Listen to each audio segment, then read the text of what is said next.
لوگوں کی سمجھ نہیں لگتی کہ پتہ نہیں کتنا دھڑلے کے ساتھ اور کتنا ٹھاٹھائی کے ساتھ ایک بات کی نسبت رسول اللہ صلی اللہ علیہ وسلم کی طرف کر دیتے ہیں. اتنی بڑا جگرا ہوتا ہے ان کا کہ پتہ نہیں وہ کیسے نسبت کر لیتے ہیں. اور جیسے کہا جاتا ہے کہ جو شخص لا الہ الا اللہ کہتا ہے، اللہ رب العزت اس کلمے کی برکت سے ایک فرشتہ یا ایک پرندہ ایسا پیدا کرتے ہیں کہ جس کی 70,000 زبانیں ہوتی ہیں اور ہر زبان 1,000 زبانیں بول سکتی ہے.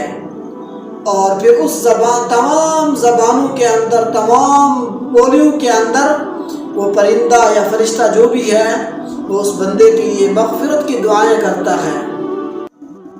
یقیناً ہے بندے کے لیے دعائیں کرتے ہیں، یہ فرشتے بھی کرتے ہیں. اور